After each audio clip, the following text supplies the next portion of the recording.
This is Democracy Now!, democracynow.org, The War and Peace Report. I'm Amy Goodman. And I'm Nermeen Sheikh. Welcome to our listeners and viewers around the country and around the world. In a nationally televised address, President Obama announced he was putting off a plan to strike Syria while pursuing a diplomatic effort from Russia for international monitors to take over and destroy Syria's arsenal of chemical weapons. The speech came just 10 days after he told the nation he would ask Congress to authorize using military force. On Tuesday night, Obama asked congressional leaders to put off a vote on his request to authorize the use of military strikes, but he said the military would remain ready if diplomacy fails. America's not the world's policeman. Terrible things happen across the globe, and it is beyond our means to right every wrong. But when, with modest effort and risk, we can stop children from being gassed to death and thereby make our own children safer over the long run, I believe we should act.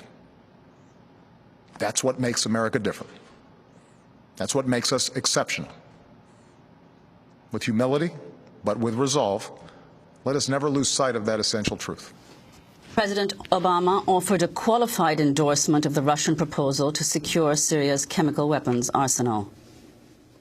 Days, we've seen some encouraging signs, in part because of the credible threat of U.S. military action, as well as constructive talks that I had with President Putin.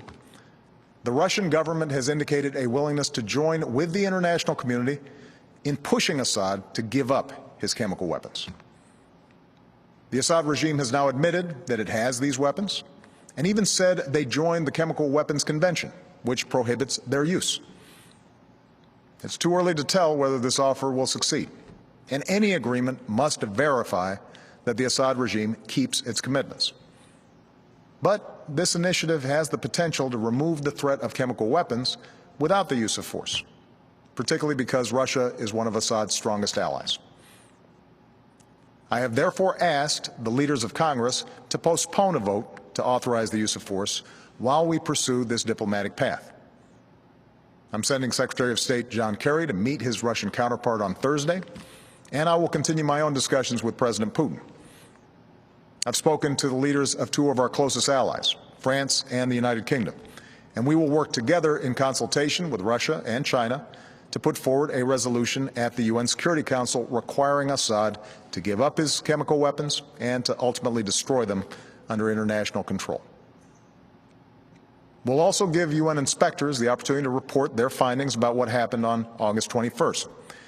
And we will continue to rally support from allies from Europe to the Americas, from Asia to the Middle East, who agree on the need for action. Meanwhile, I've ordered our military to maintain their current posture, to keep the pressure on Assad, and to be in a position to respond if diplomacy fails. To talk more about President Obama's speech and the crisis in Syria, we're joined by the world-renowned political dissident, linguist, author, MIT professor Noam Chomsky. He's authored numerous books. His latest is on Western terrorism, from Hiroshima to drone warfare. That's out next week. He joins us via Democracy Now! Video stream from his home in Massachusetts. Noam, welcome to Democracy Now! First, let's get your response to President Obama announcing last night in a nationwide address, which I'm sure was watched worldwide, that for the moment there would be no strike on Syria as the U.S. supports the Russian plan to deal with the chemical weapons stockpile of Syria. Well, the Russian plan is a godsend for Obama. It saves him from what would look like a very serious political defeat. He has not been able to obtain virtually any international support for this, the action he's contemplating. Even Britain wouldn't support it. And it looked as though Congress wasn't going to support it either, which would leave him completely out on a limb. This leaves him a way out. He can maintain the threat of force, which incidentally is a crime under international law. We should bear in mind that the core principle of the United Nations Charter bars the threat or use of force. Threat or use of force. So all of this is criminal to begin with, but he'll continue with that. The United States is a rogue state. It doesn't pay any attention to international law. It was kind of interesting what he didn't say. This would be a perfect opportunity to ban chemical weapons, either to impose the Chemical Weapons Convention on the Middle East. The convention, contrary to what Obama said, does not specifically refer just to use of chemical weapons. It refers to production, storage, or use of chemical weapons. That's banned by the international norm that Obama likes to preach about. Well, there is a country which happens to have illegally annexed part of Syrian territory, which has chemical weapons and is in violation of the Chemical Weapons Convention and has refused even to ratify it, namely Israel. So here's an opportunity to eliminate chemical weapons from the region, to impose the Chemical Weapons Convention as it's actually formulated. But Obama was very careful not to say that, for reasons which are too obvious to go into. And that gap is highly significant. Of course, chemical weapons should be eliminated everywhere, but certainly in that region. The other things that he said were not unusual, but nevertheless kind of shocking to anyone not familiar with U.S. political discourse, at least.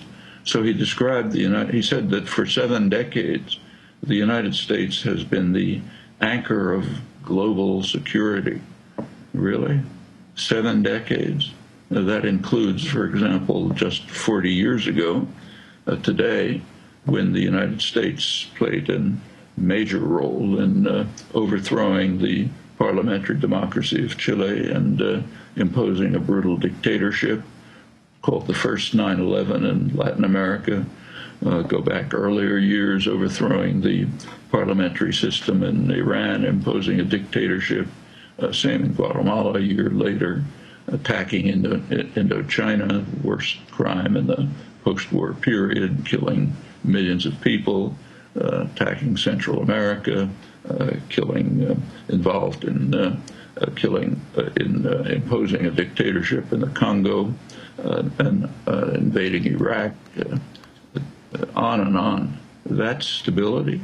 I mean, that a Harvard Law School graduate can pronounce those words is pretty amazing, as is the fact that they're accepted without comment. So what he said is, I'm going to lie like a trooper about history. I'm going to suppress the U.S. role, the actual U.S. role for the last 7 decades. I'm going to maintain the threat of force, which is, of course, illegal. And I'm going to ensure that the Chemical Weapons Convention is not imposed on the region because our ally Israel would be subjected to it. I think those are some of the main points of his address. Noam Chomsky. Noam Chomsky, the world-renowned linguist, political dissident. We're going to go to break and then spend the hour with him on President Obama's policy and what's happening in the Middle East. This is Democracy Now!, democracynow.org, The War and Peace Report. Back in a minute.